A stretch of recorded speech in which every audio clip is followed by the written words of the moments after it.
is be true to what you said on paper. I wish that I could freely dream and be judged from within, hunted by a power that cannot see past my skin. My views are viewed as ignorant, my truth always denied. Well, welcome back to At the Round Table with MAMLEO. I'm your host, Ari Ellison, in studio with my brother. It is Memorial Day. My brother, veteran Dr. Willie Bradley, and veteran Pastor Franklin Hobbs. Let's say good morning to you, gentlemen, again, and thank you for your service. Yes, we are. I know. People saying, oh, yeah. I can't hear him either. I can hear him. We're in the house. There we go. Yeah, we're in the house. There we go. It's nice to be here. Yeah. You know, and thank you for mentioning that, man. I mean, yeah, I got out of the military in '79. No, you guys have earned it. Yeah, got out in '79. Wow, that's.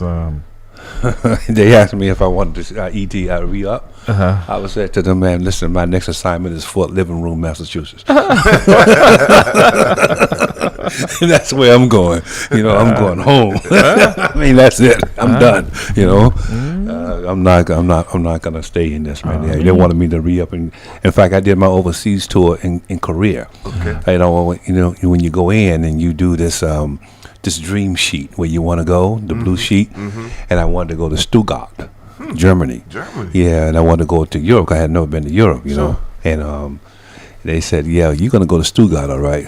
They sent me to Busan. They cut my orders to Busan. The Busan would be like Las Vegas, you know, because it's at the very tip of the peninsula. I get to Seoul. They say, you're going to Uijeongbu. Uijeongbu is about 12 miles from the DMZ. Which is the opposite direction. If I go any farther, I'll be in North Korea.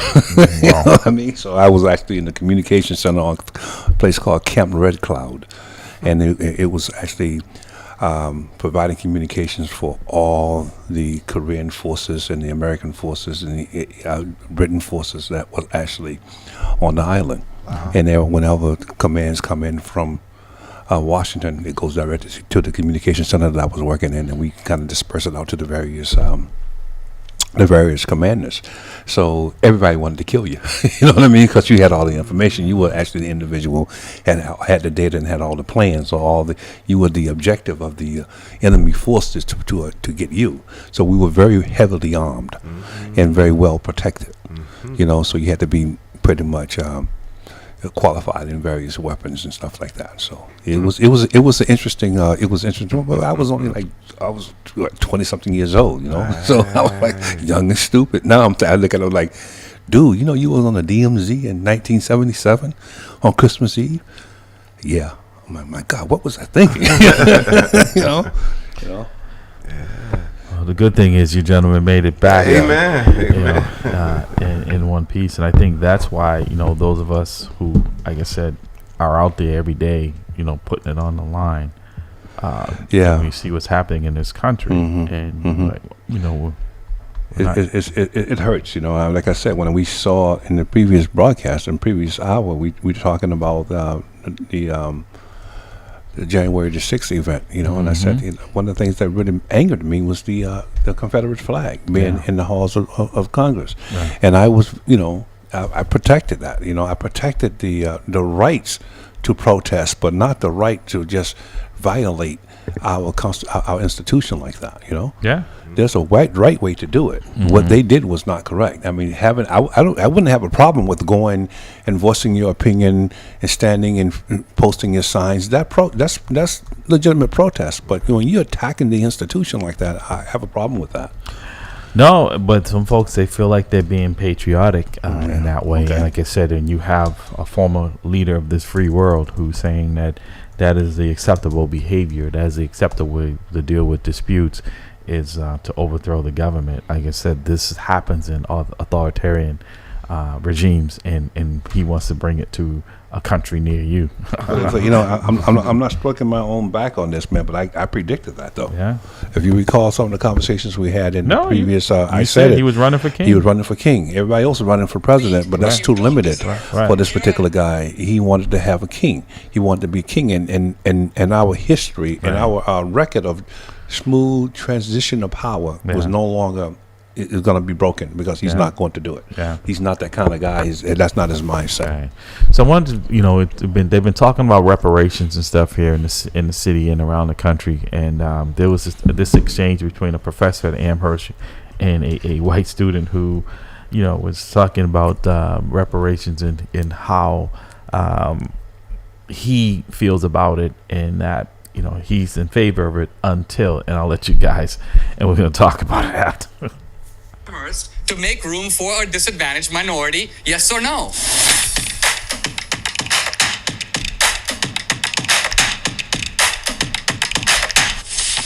After World War II, the white middle class soared to prosperity as a result of bills like the GI Bill. And African Americans who were coming home from war didn't get those benefits simply because they were African American. The U.S. Department of Veteran Affairs denied African Americans access to those benefits simply because of their race. And you are correct in saying that no one today dealt with that particular issue. With that being said, however, there was wealth amassed as a result of those programs that still exists today. And when I think of your example about an individual who works as a janitor and sees people dining in a beautiful cafe walking home from work, I want to ask you, do you think any of that indignation, given certain circumstances, might actually be justified simply because there have been systematic blocks in people's way throughout American history?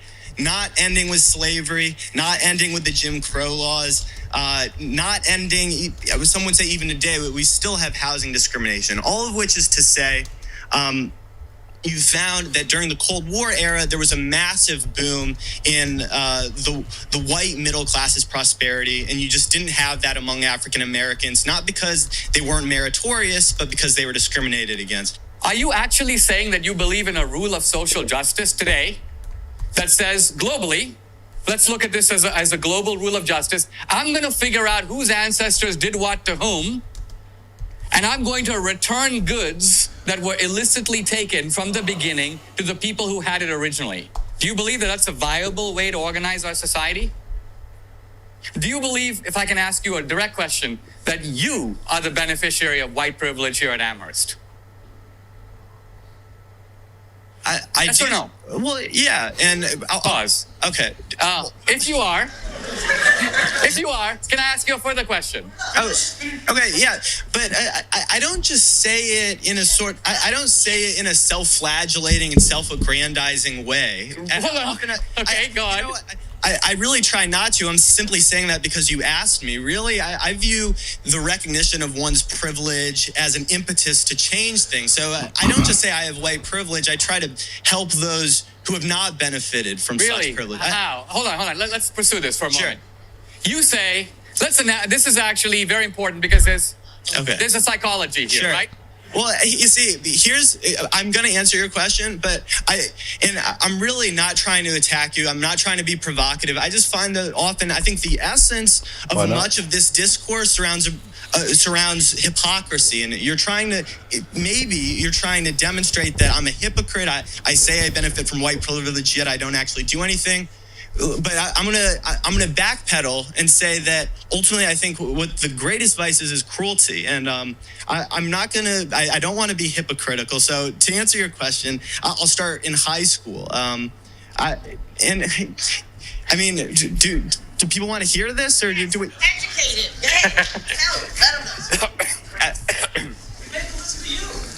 Look, let me say where I'm going with this, because I think you're. All right. Well. Well, too bad. All I was to say, it's not like I picked anyone out to help based on the color of their skin, but I was a tutor for people who tended to be low income when I was in high school. I suppose that would be one direct answer to your question, because oftentimes disparate educational opportunities are grounded in disparate economic systems or systems that produce disparate economic outcomes. So that's one way that I would combat it on an individual level. All right. Here's what I'm getting. Now, I'm going to play the second part, because this is the professor. Now, he is saying he's an advocate for, all the things that are wrong and ill, and how, Black Americans have not been treated fairly and have not gotten their just dues, and that, we need to do more. And now here's the professor's response to what would he do, what would this student do to help to facilitate that happening. Economic outcomes. So that's one way that I would combat it on an individual level. All right. Here's what I'm getting with this, okay? One of the benefits of a good education of reading people like Nietzsche is you begin to understand how deep the human desire is for moral self-exculpation. Moral self-exculpation. Now, you say, and I didn't say this, you said this, I'm a beneficiary of illicit white privilege. Okay? Illicit? Well, isn't all white privilege illicit? Yeah. Is it deserved? Well, in this current system, there is legality. Illicit means immoral. Okay. Then, immoral white privilege. Yeah. Okay. We'll say that. So then if I were to say to you, there are surely many deserving minorities who would like to come to Amherst but have the inherited disadvantage of American history. Therefore, since you are an acknowledged beneficiary of illicit privilege, would you be willing to step aside voluntarily, putting your own moral mouth where your self-proclaimed virtue is, and give your seat, not my seat. I realize you may be super generous with other people's advantages and favor affirmative action, so other white kids who apply to Amherst are turned away to open spaces for minorities. But I'm not talking about you acting out your virtue on them. I'm talking about you acting out your virtue on you. Mm-hmm. Are you willing to give up your illicit seat that you don't deserve here at Amherst to make room for a disadvantaged minority? Yes or no? That's the problem. Right. So there you have it. And the reason why I wanted to bring that and highlight that is that it reminded me of when driving through during the Black Lives Matter, and you see all these signs in suburban neighborhoods and all. So that's the feel good. That's the I'm making the argument. The student is making the case of the disadvantages that minorities have been through. And yet when he's challenged to say, okay, you're in a position where you could make a difference personally, not talk about what others can do, what you can actually do, would you give up your seat? And, I hear how the professor phrased it, but my response to that would have been, no, I would not. But what I would do is that I would fight and help actually create a system by which everything would be fair. So the next time up, it's a fair process. That's the issue. Yeah. It's not that I'm relinquishing my seat. Right. It is because you have this self-fulfilling prophecy that we're stupid. And since we are not, you're creating situations where we're in adverse, deprived educational institutions. And then that education institution doesn't produce an educated individual, and you say, well, it's not the institution, it's the individual, so therefore that person can't move forward. So I would say, why don't we actually deal with the real issue, and that is to make sure that the playing field is fair at all levels of our system, so that when it comes time to compete for that seat, that person of color has an equal shot. Well, I would. That's how I would do it. No, right, but to your point about whether or not they think we have the intelligence, right? A lot of times you can be the smartest person in the world, but if you don't have the financial means to get there, right? You just peering, like pressing your nose up against that bakery window, right? You're just getting the smell. Yeah, exactly. Or you may have opportunities to go to an education, and the institution is there, but the institution is so violent that you can't get the education you need to compete. So there's other little things that they're putting in, little pokers they're putting into the fire to make sure that you get burnt. All right. So. Yeah, the way that the professor argued it, I hear what he's saying, but I thought they were skirting around the real issue. The real issue is, not having a system in place that's going to be fair at educating each other from the onset, from preschool all the way up to high school. So that now I have equal access to that seat. Right. Now, if you outcompete me, you're better than I am, I'm fine with it. I can't, I can't beat every child in the schoolyard, but you know what I mean? I'm going to get some punches in. Right. But if you're putting me in a dysfunctional school system and then have me compete against a person from a functional school system, that is the unfair process. And to that point, I see a lot of law enforcement personnel, their children are now coming on the job. Mm-hmm. A lot of their children were not educated in the Boston public school system, but they moved back here for the opportunity, right, to be able to, because of the residency requirement, right? Mm-hmm. So these children who grew up in the suburban schools, who were formally educated, have way more of an advantage than trying to get someone. You worked in the Randolph school systems. You saw how it was. I currently still am in the BPD the BPS system, and I'm saying on a daily basis, a lot of these kids would not even be able to get past the entry level. Probably wouldn't even know how to fill out a form for a cadet job, let alone become a police officer and then move up the chain to become one of the few captains that we have of color. It wouldn't happen because they're in an environment. They're in an environment where insecurity, fighting, violent behavior is the norm. Yeah. We already know, through Abraham Maslow, you're not going to get an education, which is at the top of that pyramid, when you're feeling that you're not safe. Right. And pivoting for a second, talking about the violence in the schools and outside the school. This was really a violent week in the city of Boston. We had a homicide Monday across the street from a school. The next day, we had an individual who they caught on camera at Gallivan in Washington Street firing a weapon at 12:30 in the afternoon. The day before the one on Monday, that was at 4:45 in the afternoon. Students were still in the school.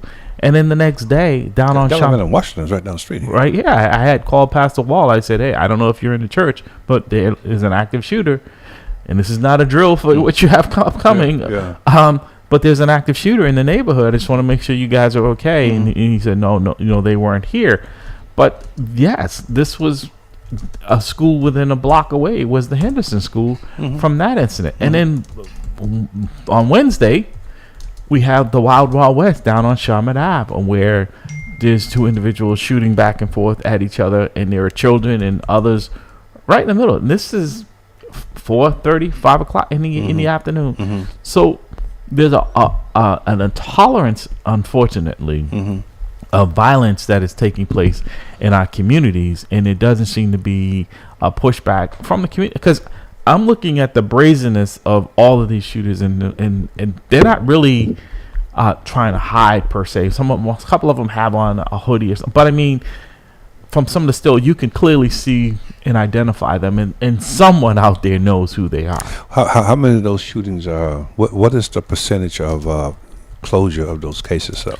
A clearance of those cases? I don't know what the current status is of them, but I can tell you this, that as of this week, I don't know of any arrests on any of those. Because I'm beginning to think that people become confident that they're not going to be held accountable, then a chance of there's a high likelihood that they're not going to be arrested, then they're making a decision on that calculation that, hey, listen, I can do this and I'm going to get away with it. There's a high likelihood I'm going to get away with it.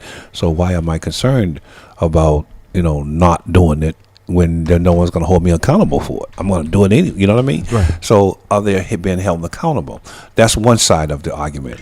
The other side of the argument is that police department is not the panacea to all our social ills. Right. And so we need to make sure that we understand that that community component to law enforcement. We have, as law enforcement, we have kind of lost that component, and that is how do we actually begin to work with the community again? We keep talking about this, but it's not happening because the community sees it, and the community can be much more cooperative or much more involved in resolving this situation. Well, you're on target as usual, but I think what's happened, Dr. Bradley, is that people feel that accountability is only has to be meted out by law enforcement in the criminal justice system, right? And when we were growing up, accountability was it started in your house, in your household. It started in your neighborhood, right? And that this type of behavior, if people saw it, that's why you don't go in certain neighborhoods and conduct yourself this way, because if people see you doing it, they're going to say you're doing it, right? And they're going to be willing to come in. And that's the only way to stop. That's how it was when I was growing up. Well, I think we need to go. So when we start talking about, well, people are doing these things, well, they're doing it with impunity. Exactly. They're doing it because they're not being held accountable, because the people that actually see it, they don't want to be involved in it. There was a time in our lifetime when we had a bad kid in the community, everyone knew who he was. Yeah. And everyone was able to actually say, well, we're going to step forward and make sure it doesn't. The guys in the community like, dude, this is not happening. So the community got to become more involved. But one of the things that I often tell my students when I'm talking about community is the bonding component of community. You know what I mean? And when we were kids, we were able to enjoy the basketball courts and all those things. So we were being a kid, so you had that relationship. Those relationships are no longer there in the community today. 617-282-0685, 617-282-0685. Listening to At the Round Table with MAMLEO. I'm your host, Larry Ellison. In studio with my brother, Dr. Bradley, is in the house of doctors, giving you a checkup from the neck up. Like I said, happy Memorial Day to all of our veterans out there. But to your point, Dr. Bradley, you're talking about the playground just made me have thought, because like yesterday I responded to where at one of the schools, and these are young kids who went into the playground of another school. These kids are fighting and threatening each other. I mean, the brutality that they're inflicting on each other. Went into the playground of one of the other schools and destroyed it. And then we're on social media setting fire to T-shirts and stuff with that school's name on it, and just the violence and the videos of them inflicting violence in front, instead of being in the library, they're outside the library just beating each other mercifully. These are young. These are exactly that. These kids can't even. They have to have police protect to go from their school across the street so they can enjoy the park. And even then, melee breaks out. And I'm just sitting here shaking my head. It's like, when am I? This is above me as a police. What am I supposed to do with kids that young who? I agree that the system said they should not be criminalized for their behavior, but there's nothing in place to deal with it. And yet, so by default, you dial 911 and we show up. So the question becomes, the expectation. What do you expect the police department to do when the law says that, you can only make an arrest at a certain age? That's the first thing. Correct. The second thing is that when you implement this particular policy, this law, then what do you have to replace, to address those behaviors? Because the behavior is not going anywhere. Well, to that point, they claim that the social workers and psychologists. Well, why are you calling the cops then? Why don't you call the social workers and the psychologists? Well, because you're saying that 11 o'clock. I mean, I'm 11 o'clock. At age 11 now or 12, you can under the age of 12. Under the age of 12. So what are you doing? What social apparatus do you have in place to deal with the aberrant, bad behavior of kids who are under 12? Well, you're right, because the argument was that law enforcement was criminalizing this behavior. This was a behavior in the school, and so. By default and by necessity, right? Law enforcement pulled back for the most part with dealing with that population. Now they're saying, well, it's not as easy as we thought it was going to be, right? That social workers and all of this and psychologists and medication, that was going to say. So no one told these kids that the behavior had to change, right? Well, see, this is my argument, though. My argument is okay, so is it or is it not a crime when you haul off and hit someone across the head with a stick? If you're under the age of 12, it is not. You're not criminally responsible. The law says that is not a crime. Not the age, the behavior. It's not a crime. They're not legally responsible for their behavior. So it is not. It is. You could label it as criminal, but there would be no actions that would be taken by law enforcement. There's no criminal justice ramification for children under the age of 12. So what is the replacement for that, though? So when you hear the silence? Yeah. So because to me that's a poor public policy. So when you actually take that particular layer of responsibility away, or addressing that behavior, because the behavior is criminal. Right. But the individual is not. The individual is not charged because he's underage. Right. So what do you have to replace? Nothing. And we're seeing the fallout from that, right? Yeah. Exactly. And not only are we seeing the fallout, but there is active recruiting by exactly. gang members. That's my point. To that population. That's my point, because we all know this happened. It's happened when we were kids. That's right. You know what I mean? You want a cigarette? Could you go buy this for me? You know what I mean? So you want to sell this? Hey, you go sell it on the corner, because they're not going to do anything to you. They're not doing anything. So you have to have a behavior, an apparatus there to replace what you're removing, so that you can still address that issue, and it may not be criminalized. You don't have to, I'm not arguing that. And we're in agreement. Yeah, it may be a vehicle, but it got to be something. You just can't say, "Well, you're gonna just go out into society and continue until you get to 12." There you go. 12, I got you. There you go. You age out. Exactly. You know? Exactly. There are stages. See, you hit it right on the head. There are stages. Now you turn 12. Now we can get the courts involved. But even then, it's very limited, right? And I agree. We're trying to redirect, right? We're trying to correct the behavior, right? Not punish juveniles. That's always been since the beginning of time, right? There's not criminalizing juvenile behavior, but we also know it needs to be addressed. Yeah, I mean, because I do agree that and statistically and scientifically, we have looked at the development of the human brain. We know that the human brain doesn't fully develop until in the early 20s. But as it relates to, to a civil society, you still must have some type of social apparatus in place to deal with bad behavior of kids who are just in the developing stages. We were children, right? Yeah. And if allowed to, I would have had cereal for breakfast, lunch, and dinner. Never brushed my teeth. Never went to school. Probably bathed once a month. Mm-hmm. So, but those choices were not left to me as a child. So what we've said is that now we have taken away responsibility in a lot of ways from parents and holding them accountable and saying, okay, your children can do whatever they want. That's the pipeline to prison, because you might get away with that until you turn of age where now, it's embedded in you where this behavior is acceptable. Where do you think you're going to go get a job if you're assaulting your coworkers or people in general, right? What college campus do you know wants someone on there who is posting videos of themselves with guns, whether they're real or not, and has a history of violent behavior?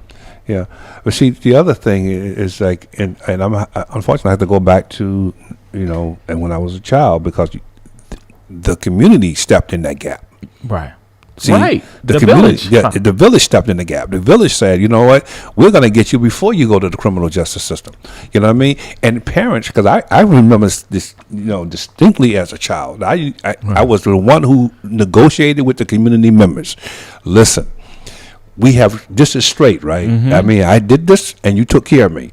Don't tell my sister.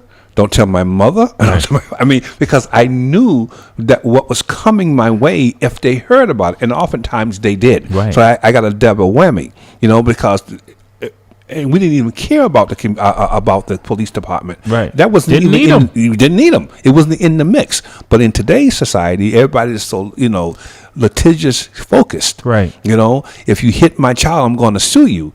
And I'm not advocating abuse of a child. What I'm saying is that you have to have some type of mechanism in that gap before that individual ages out and change that behavior. Because once they get to that behavior, criminal justice system's not going to be lenient on them. Right. Well, when you said something, just made me think about my childhood. I remember, growing up, right. The police, someone you saw passing through the neighborhoods, right? Didn't see them really, and then I remember when you did see them stop on your street and go into a house, everyone came down there because that was a big deal. It wasn't something that happened on a regular basis, right? You're like, oh my God, what's going on? What's going on? That, and that is what we need to get back to. Is that it's so normal, right? And I'm just say this, and I'll let you. Because the other day, what was shocking to me, Dr. Bradley, was the homicide that took place on Columbia Road, right across from the Frederick School. And so Columbia Road was shut down from Geneva Avenue and this is right around 5 o'clock in the afternoon. So exactly. You got people moving around and going to come on. Well, that's what I'm saying. You're shut down because this crime scene it entailed both sides of the street. You know, watching the video that they were showing on the news where the vehicle came and went over the median back onto the other side from one side. I say this because now, because of the direction of the victim and all that, in the show, both sides had, and it was blocked down for quite a while. So now parents couldn't get to the school. And parents were coming up and they were screaming at those of us, right, because of the inconvenience. And I said to I said, well, you know, someone just lost their life, and I understand the inconvenience. It wasn't our plan to get up this morning and block off this street. We understand what time it is, but we don't get to pick what time these things happen. And the response, troubling, was, that's not my problem. My problem is you're inconveniencing me. The fact that I just told you that someone had lost their life, and that it could have been worse because our babies, our young people in the public are out here at this time of the day. People are traveling. Luckily, it was bad as it was. It could have been worse. Heartless, man. And you're angry because of inconvenience. Inconvenience. Man, where have we gone? That's what I'm talking about. So how do you combat that? Please help me. I don't know. You know what I mean? But I do know one thing. You know, is that all respect for authority, all respect for life, starts at the home. Yeah. I do know that my respect for authority, my respect for people who are my elders, all my sense of respect and honor started in my home. But when's the last time you heard a young person referring to in the respect that you, like I said, that was instilled in you, right? You respect your elders. Yeah. When's the last time you heard a young person use that phrase? There lies the breakdown of that particular issue in society. Right. Because what we have done is that we have attacked the very basic element of society, which is the family. Right. We have been moving components of the family in and out into institutions, and Pastor Hobbs just actually went to one of those events where we try to come up with how do you re-welcome returning citizens back into the community. You know, oftentimes those returning citizens look like you and me. Right. You know, so that that authoritative figure, mom is now playing two roles. Right. Mom is being mom, she's being dad, she's been protector, she's been provider, and so at what point do you have to raise and graze the child? So that's where I think the problem is. But even to that point, and we'll bring this call in, growing up, is even when you became an adult, right, and you had all the responsibilities of being a father, a husband, right, you still respected the adults who were older. You still didn't say, well, now I'm an adult, I can swear in front of them, I can do. You still did not conduct yourself in a disrespectful way in front of adults. If you were on a bus and an elderly person or a woman got on the bus, you got up and gave your seat. Absolutely. You gave your seat. I do it to this day. That's what I'm saying. You come to the door. You hold the door. Yeah. I took to a woman one day. Recently I was holding the door for her, and she's like, "Oh my God!" She says, "I haven't seen anyone do that in a long time." I said, ma'am, chivalry isn't dead. It's just on life support. It's on life support. You know what I mean? You know what I mean? Because it's very few, but I do it to this day. Right. I mean, I was actually in the airport. My wife and I were moving from the terminal to our car, and an elder lady got up. And I got on, and I'm sitting there. I got up. I was like, "No, please." She was like, "No." I was like, "Ma'am, please sit down. I can handle this." You know what I mean? And now these kids will fight you for the seat. You got that right. Good morning, caller. Welcome to the round table. Good morning. I just have a question. Maybe you can answer it, or you can't. But my question is, why are these politicians are so used to being reactive and not proactive? And let me explain. With the recent the recent shootings that took place. Which ones are you referring to? There's been several, so let's break them down. The one that happened this past Monday, The homicide. Yes. Okay. And the one that happened this past Wednesday in broad daylight. So there was one Tuesday as well. Don't forget that one. The one. Yep. Okay. There was the shots fired there up at, and luckily in those last two incidents that no one was hit. But the trauma from that, I mean, when you have to lock down schools and lock down communities and you have active shooters, and even the other day at the homicide, the disconnect, I was telling Dr. Bradley, the disconnect from the community of the concern that someone was just murdered. And they're only, in some instances, not all, some people were empathetic, but the vast majority was, I am being inconvenienced from being able to get where I need to go. And that's all I'm concerned about. I am not concerned about, I should say not concerned, but it's not, they told me it was not their problem. That was my problem. I needed to deal with what was taking place there, and that they were unplugged from that. So this is becoming a common theme. And if we're expecting politicians, even law enforcement, to solve all of our problems, it's not going to happen. It's not going to happen. That's not breaking news. That's just reality. It's not going to happen. Because again, the law enforcement is not a panacea to all our social ills. We are an extension of the community. That's right. And we are most times, if you watch a video, any of those videos, did you see any law enforcement in the picture while this was taking place? Most people won't commit a crime in front of law enforcement because they know what's going to happen. Right. They wait until the law enforcement officer is no longer around. And a perfect example of that, the shooter in Nashville, he had scoped out several schools before he chose the Catholic school. Yeah. And in his manifesto, he said the reason why he didn't choose some of the other schools because they had armed police officers at the school. Security. I would never gotten there. I went to the path of least resistance. Right, exactly. So again, your question was, why are some of these politicians are reactive and not proactive? Huh? Well, I guess that's a question for them. But what I can say is that what I see is there's no accountability, right? There's been a lot of, it's campaign season every year in Massachusetts. And this year it's at the local level, at the city level, right? And people are always promising things. Well, now the report card should come out.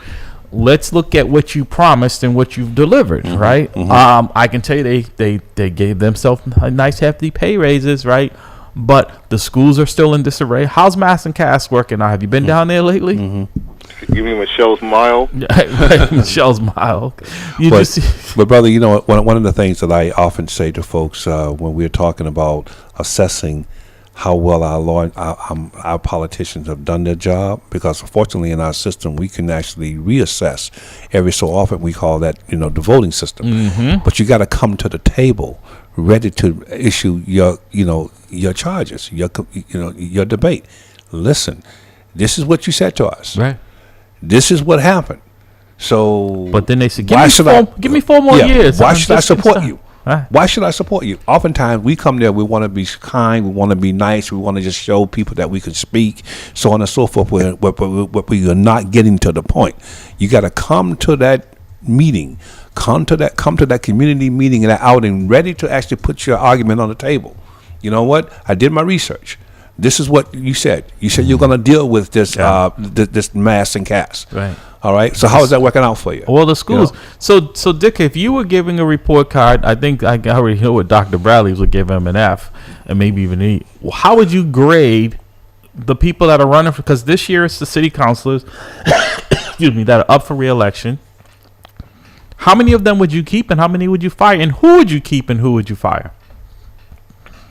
I would keep, since he's no longer winning this year, Frank Baker. And I would get with the other 12 city councilors because none of them has done any work, especially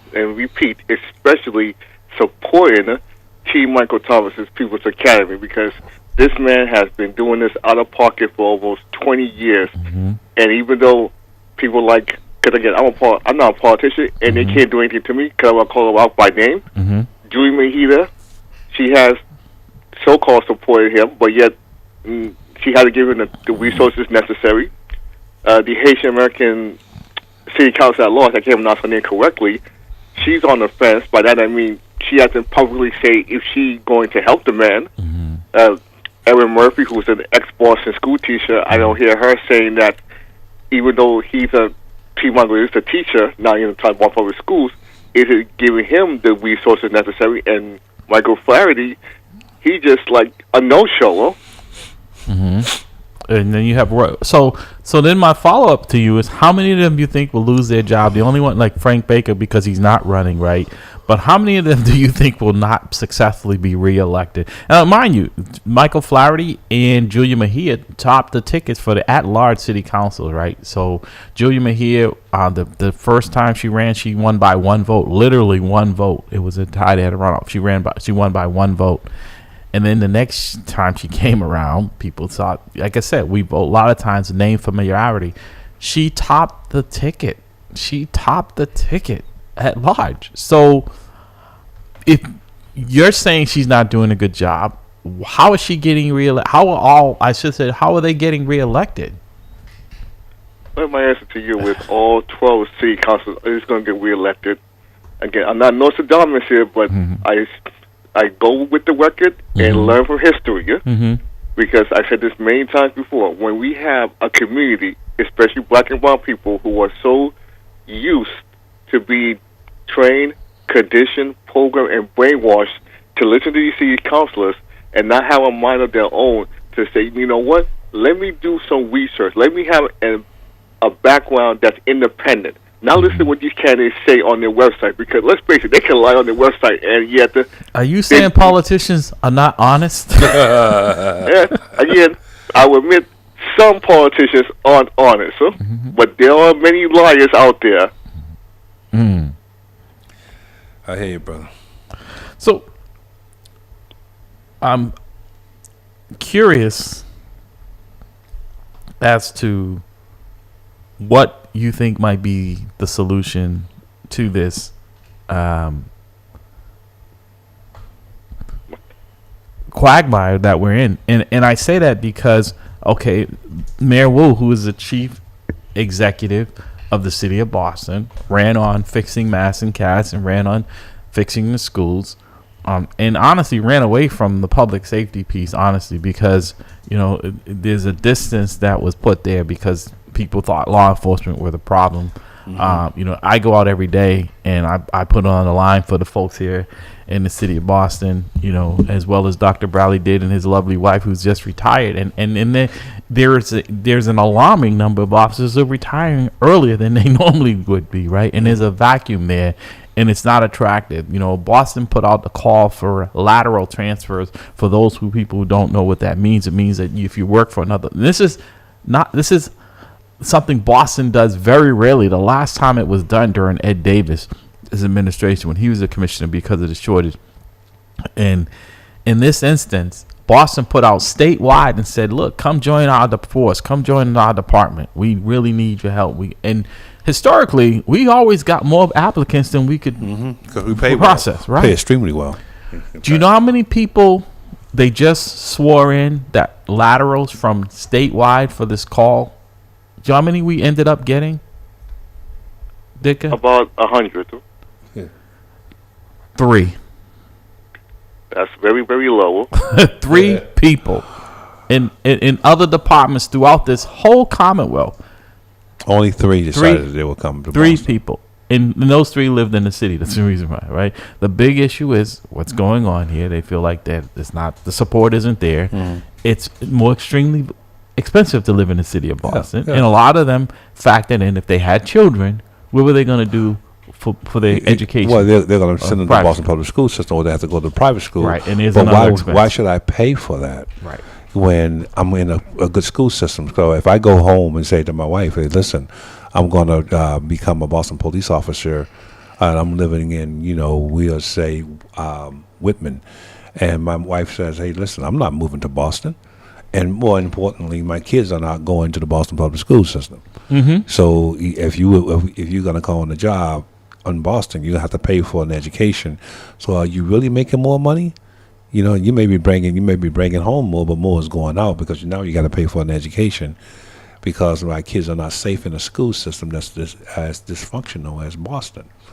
Right. So I can see only getting 3. Right. You know, I'm surprised you got any. Be honest with you. You know what I mean? Because it's just not. It's not a wise decision. No, but I'm for saying, family man. Right. And then on top of that, having to be ordered to work all the time. We're coming into the summer, right, where things are heating up. We're into a vacation. So, well, that goes back to because one of my students out of Curry, I had to actually work with him because he was accepted to the Boston Police Academy. How many people that you have you're graduating out of the academy?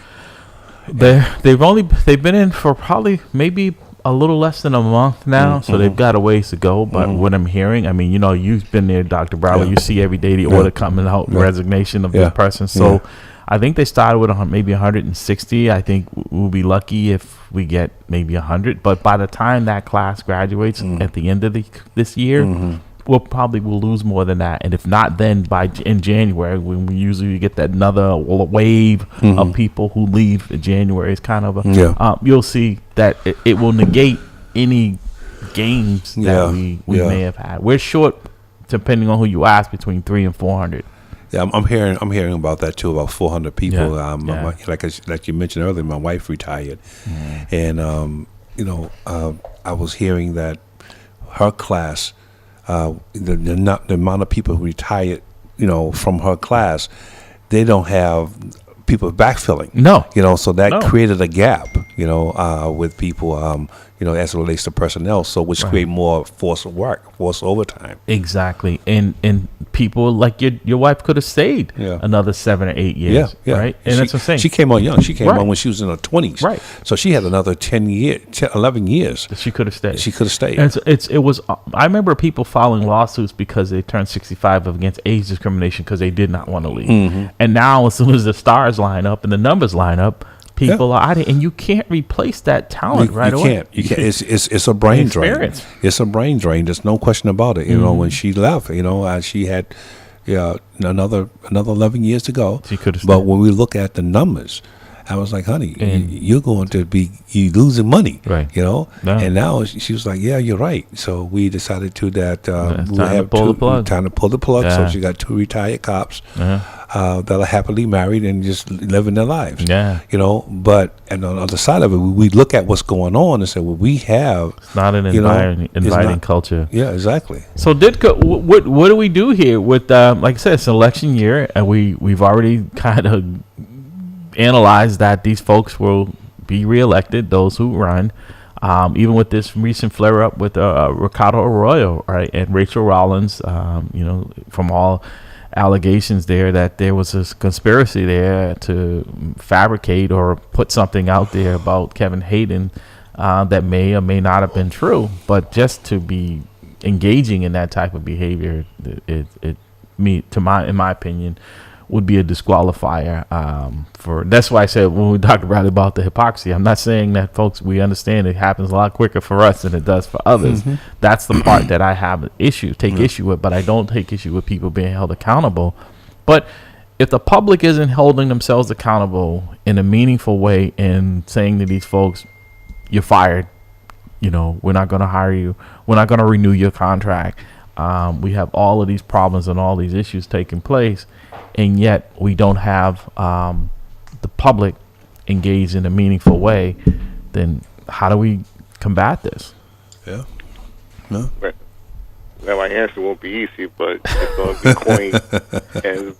and my answer is the community, the black and brown community, has got to learn to stop getting along to go along, because it has not been working out for a very long time. They need to stand up on their own 2 feet, take a strong look at themselves, and ask the tough questions about the economical, the social, the political, and the spiritual side of how the community is doing or not doing this case. And then whenever a politician do come or shows up when it's election year, or even a candidate for that matter, and the candidate says something that's going to be a feel-good story or something nice for us to hear, then we would just say, no, have some proof, back it up with your statement or your actions. If not, then we're not going to elect you. Well, but yet, I don't see anything going to come to fruition for what I just said. But I think that if you look it up in the dictionary, that's a definition of insanity, right? We're doing the same thing, expecting a different result. And again, I don't blame politicians, because like Donald Trump is a perfect example. They'll do what they can get away with. When there is an appetite and there is a population that will support you, and a lot of times people say, well, I'm not supporting them. You are supporting them if you don't vote. If you don't vote them out, you're basically, whether you say I'm not agreeing with them, but if you're not doing anything to remove them, then you're signing on to that behavior.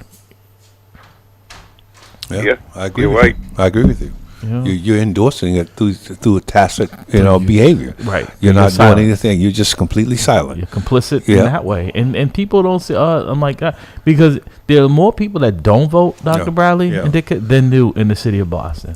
Well, but the other side, though, we have to recognize that the fact that people in office who are finagling the bagel, doing what they need to do to suppress the vote, to make it difficult for people to vote.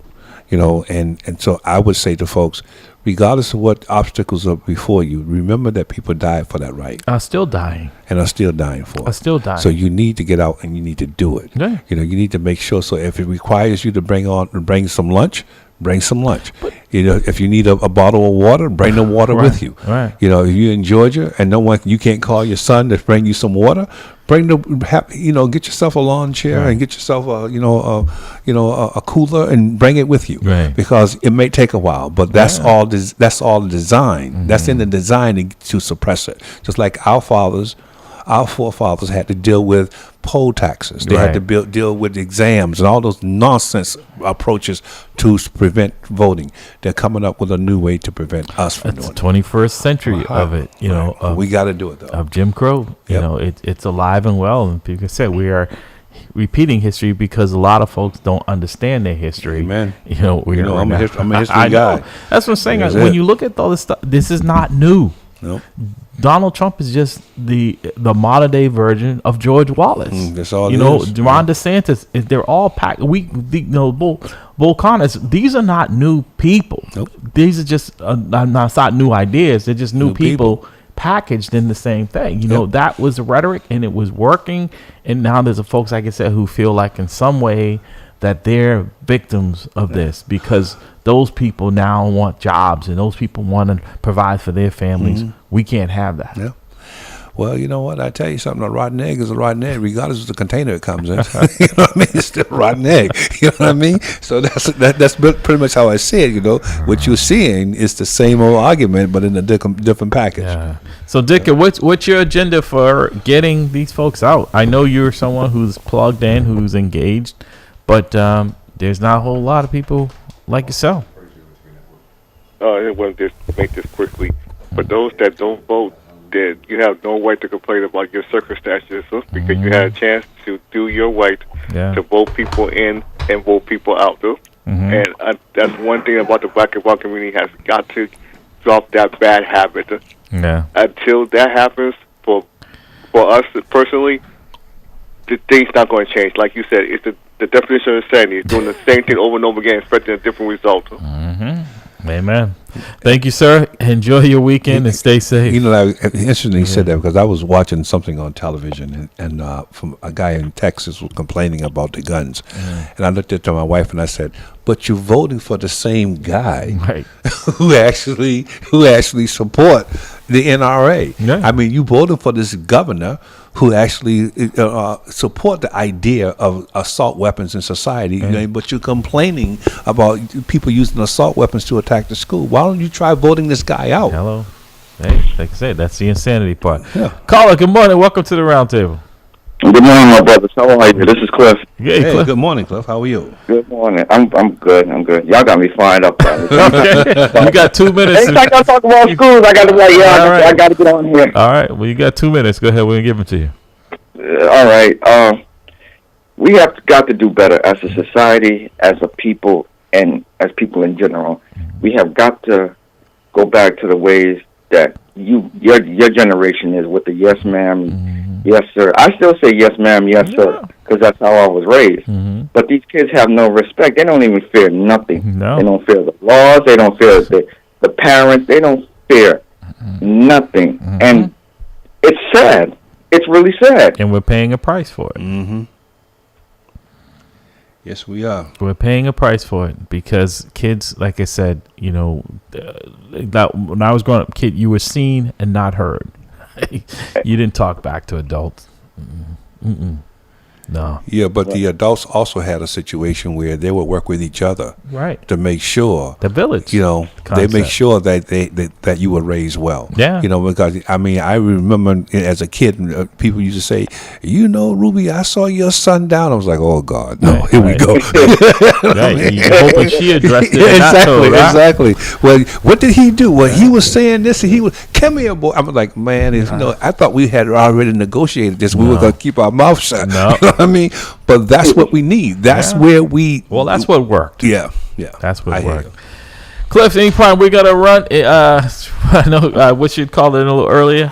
Right. You know, but we got to get you. Like I said, look at your schedule. We're going to be off next week, but let us know when you're available to come in. All right. To the studio. I'll let y'all know when I'm available so I can come on your show. Definitely. And talk about the event I'm having in July. So okay, definitely. We'll make time for it. I hope y'all two be there because I want y'all to be like guest speakers or something. Well, let us know. We'll be there. Let us know. Yeah. All right. All right, then. Thanks, sir. All right. Be blessed. All right, well, Dr. Bradley, looks like that's going to do it for us here. Like I said, we're going to enjoy the rest of this day here. We're logging off early? We're going to do our promo with the pastor. Oh yeah, we do have that on. Yeah. Okay. And we're going to enjoy the rest of this weekend. I hear you. I'm going to enjoy my vacation.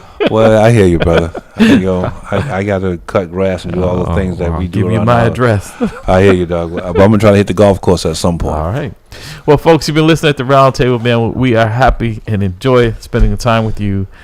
Until next time, be blessed. Family out the trap.